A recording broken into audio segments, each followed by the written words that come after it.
Okay. Okay. So, so Martha, there was a little miscommunication in the title. Actually, the title of our sermon today is Can You Feel the Joy? Not feel the love. Let me pick up something here. But that's okay. So that's how she got our wedding picture in there. That's wonderful. Facebook is a wonderful thing. But the truth of the matter is, of course, that's a picture from when Brad and I got married 25 years ago this coming February. Yay. But you know what? What more of an occasion can we use to have an example of celebrating joy than the public announcement of and commitment of our love to each other? So maybe it's appropriate anyway. So please pray with me. May the words of my mouth and the meditations of all of our hearts be acceptable this day and always in your sight, O Lord, our Creator, our Redeemer, and our Sustainer. Amen. Amen. So this story today it's a personal story. It is actually comes out of my reflecting on for myself some passages, not so much from the story of Naaman, but of the Psalm, of Psalm 30. While I have researched the entire text, I am going to be focusing really on just one verse, I think. So often, and that's not necessarily a good thing, but so often we memorize a catchphrase out of the Bible, and then we will say that phrase, right? And we take it out of context, okay? And I think one of the phrases from this psalm is one of those phrases, and so I wanted to look at that a little bit more. If the phrase that we're going to ultimately be focusing on perhaps indeed is one of those phrases that you memorized. It is from verse 5, where it says, "Weeping may linger for the night, but joy comes in the morning." So we're going to look about joy. Psalm 30 is one of the psalms that's actually given a heading for its description and using in worship in the times of the Old Testament. In most of the Bibles, it is listed with the heading for the dedication of the temple, which obviously is a joyous occasion. However, historically, it's not clear which dedication of the temple it is, because the temple, as you may know, was destroyed and rebuilt several times. So the date for this psalm is not clear. But to be sure, overall, Psalm 30 was a psalm of thanksgiving, a prayer of thanksgiving from deliverance. A person's prayer for deliverance was answered, and now the offering of praise and proclamation is being offered up in Psalm 30. It would seem like this deliverance might have been from a serious illness, however. Clearly, the psalmist is either personally or speaking on behalf of a corporate people being cured from some physical or mental circumstance. The praise is being offered for the God-given changes in their lives, just as Naaman ultimately gave praise to the God that cured him of his leprosy. The psalm serves as a reminder for us still today to remember that the help we receive in answer to our prayers is to be the subject of our praising afterwards. After we have pled for God's help, we also must take time for thanksgiving. The psalmist was praising God with thanksgiving for being rescued from Sheol, or the pit. In Judaism, this is the place of utter end. This was the place of death. The soul was dead. Even in that cartoon depiction, we saw the picture of Naaman in the bed there. He was at the ends of the leprosy, so you could tell, sick. He looked dead. C.S. Lewis calls the Sheol, or the pit, the place of no future. This is the place when one can no longer praise God, or even think about God. Kathleen Farmer refers to it as the state of being dead, rather than a place where rewards or punishments might still be given out after death. The place of silence where the dead neither remember nor praise God. So, a little background there. That's established that this indeed then ultimately is a praise psalm, a psalm of thanksgiving. People were rescued from the pit. But now I do want to focus on verse 5. Weeping, as I had memorized it as a child, weeping may tarry for the night, but joy comes in the morning. So I want you to take a moment, I want you to sit back, close your eyes if that helps, and remember back to a time when you were weeping for the night. What was it that brought you to those tears that lasted so long? Did your weeping end in the morning? Was there joy the next morning? Did you feel God's presence in those tears? The question that I, and with many people that I have worked with as a chaplain, both when I was working with the hospice agency and when I was working at the hospital, and now in my ministry at Plymouth Place, we struggle with that. And we struggle with the question, what is joy? When is mourning? What happens when joy doesn't come the very next dawning of day? Where is God in my weeping and my wailing? And as we look at our world today still, we see lands that are torn apart by war, violence tearing our streets apart, prejudice, exclusivity brought forward, illnesses taking lives. Joy seems to be missing. We can easily say that we can be in a night of weeping. I'd been pondering this for some time and was looking for a way to really put down verbally my thoughts concretely. And it's been my own experience that I generally feel better in the morning after I've had a day or a night of intense grief and weeping. But I don't know that it's always joy. It's that phrase, joy comes in the morning, that I struggle with. The tears may be over, but joy is not yet in my soul. And then there may be the mornings when the tears are over, and to be honest, I just don't feel better at all. Several years ago, I spent time doing clinical pastoral education as I mentioned, with a hospice. And one of my mentors told me she always liked to ask people, what do you have that brings you joy now? And I would say then, and in my work that I still do, there are times that people can bring and say, da-da-da, brings me joy still. Da-da-da, brings me joy still.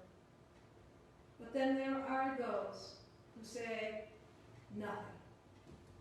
I have no joy. After I had spent my time working in hospice, I was back in seminary and I took a class called God, Faith, and Art. And in this class, we looked at ways to express our faith besides the use of words. And I think that you so eloquently did this, as I saw 2 weeks ago when I was here, that you participated in creating a banner over there. You found other ways than just speaking to express parts of your life, parts of your faith.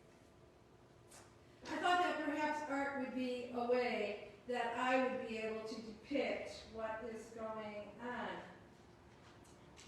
And so I created a banner that I used when I was reflecting on this passage. You see it right there, and I've made some small copies of it because in case you can't see it also, I thought maybe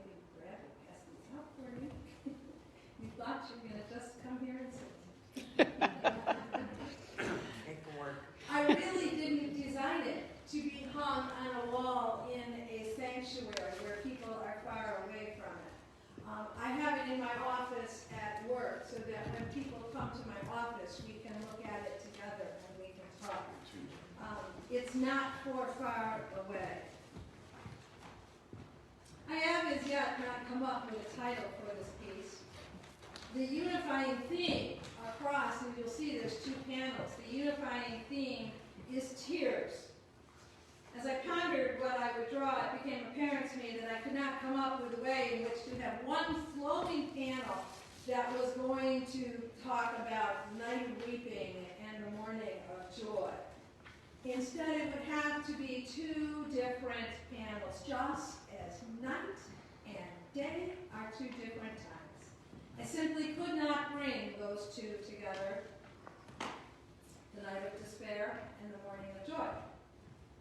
For the night panel, I use a technique that they call batik, that I had learned years ago at church camp. Yay, church camp. The technique allows for bleed through of dye into the teardrops. And afterwards, if you want to come up and see it closer, it does show up better on the original than on the photo. But there is bleed through of the dye into the teardrops. The tears are not perfectly formed little droplets, like maybe an oil drop would be. The tears are ragged. The dye of the black night creeps into the tears. And I like that idea because, you know what? Tears are messy, aren't they? That kind of weeping, weeping that lasts the whole night, is not pretty, it's messy. Anne Apple, one of the theologians, describes it this way: we have wept through the night, unable to breathe through our noses or see through our swollen eyes. Yeah, weeping is not neat, and it's not defined. And there are times when I personally can feel so alone and so abandoned, but it's in that weeping and loneliness that I then call out to God. I wail my requests to God, my request for God's presence and help. So then I began thinking about the positions to put people in when they pray, when they are in those tears. And so while this person is something about all of my work with my hospice patients at that time, it really was a personal reflection for me. So that I used the positions I have used when I cry and pray, sitting with the tears streaming, or hands covering my face in grief, my head back, just simply up looking for help to God, or just simply praying. For the morning panel, on the right, I wanted to use a sunrise over water, but I also wanted to use a copy of a Tree of Life paper cutting that I had made before that. I'm kind of artsy-crassy. If you haven't figured that out, I'm artsy-crassy. I like to do things. So rather than some sort of land and water scene, I went a bit more extract, and I made the sunrise high over the water, and then the water, blue water, would come down and blend down and become the sky around the Tree of Life. I made the whole sky in the reds, yellows, and oranges because I have come to the conclusion that the decision and the way into this passage is from an old saying that perhaps you may also know if you've spent time around water. Red sky at night, sailors, daylight. Red sky at morning, sailors, morning. Whenever the morning comes, the sailors sail onwards, even if they sail into a red horizon.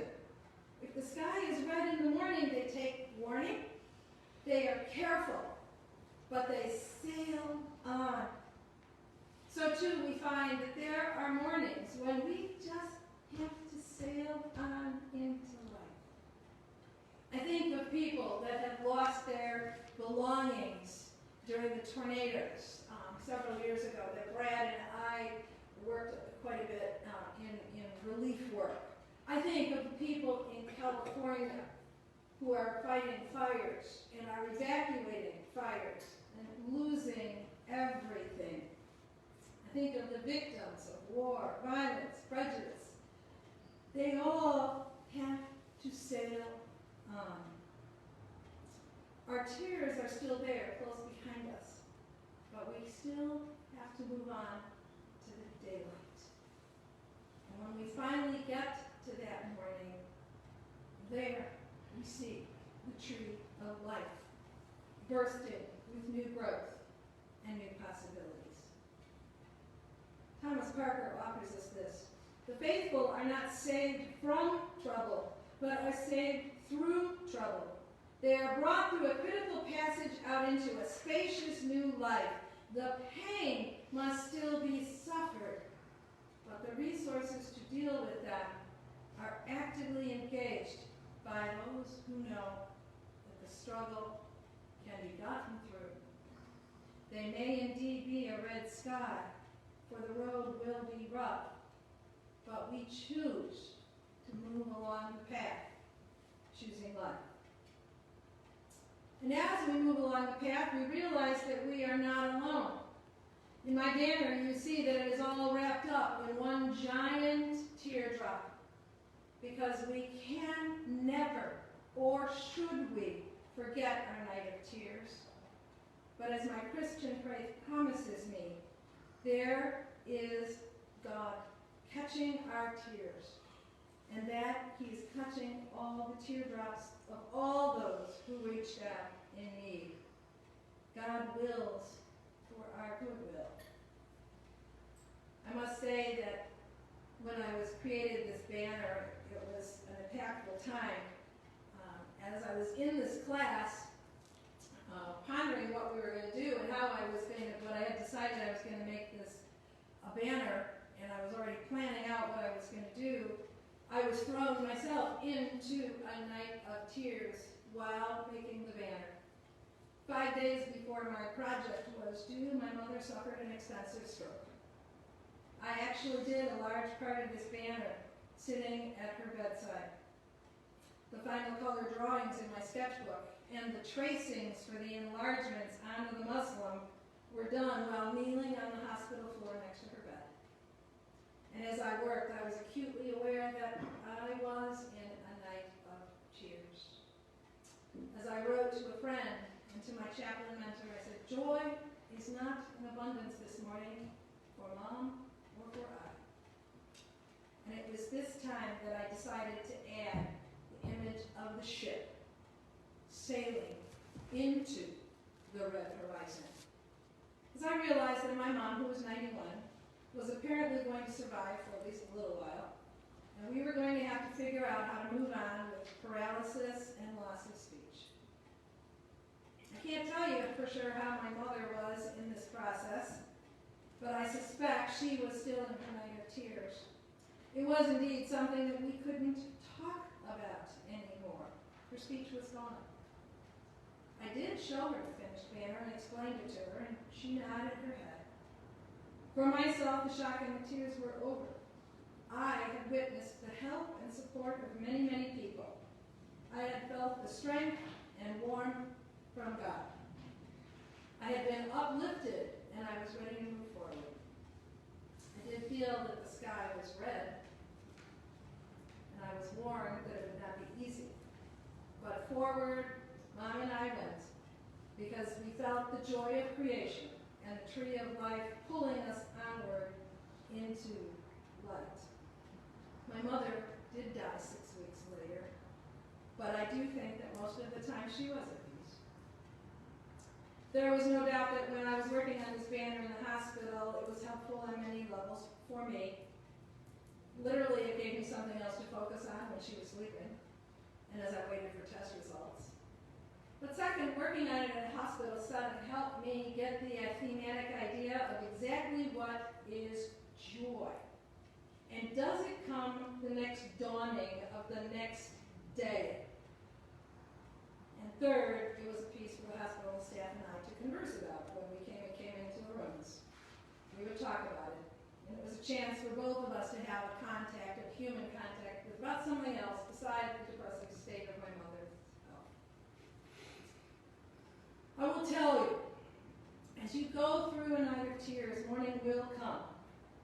But it might not be in 8 hours.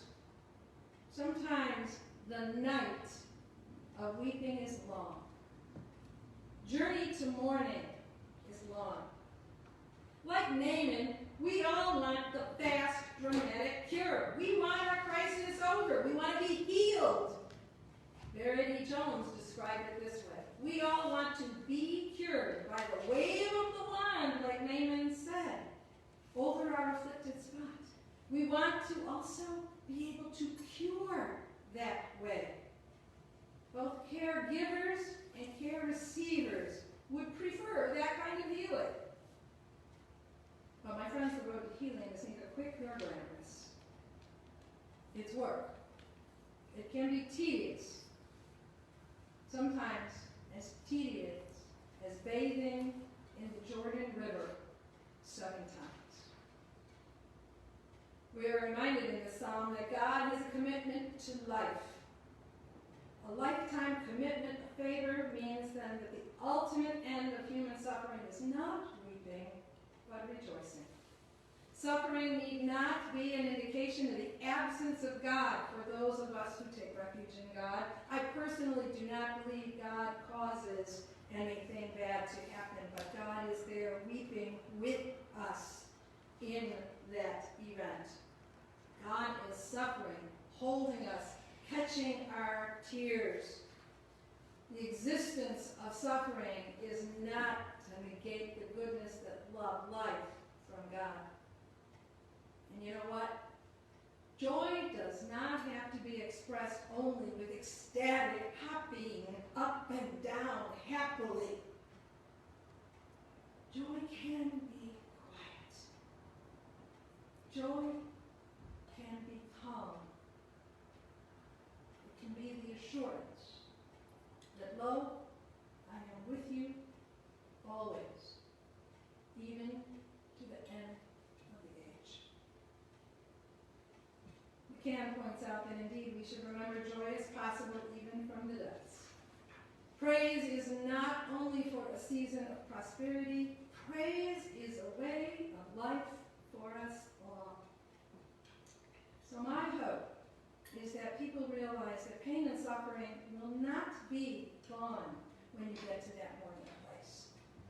There will always be the reality of the tears and the memory of what you've come through. But you have the ability to move on towards the red sky, knowing that God is at your back. And for me, that is enough joy. And I hope it's enough joy for you. And all the people said, Amen. Amen.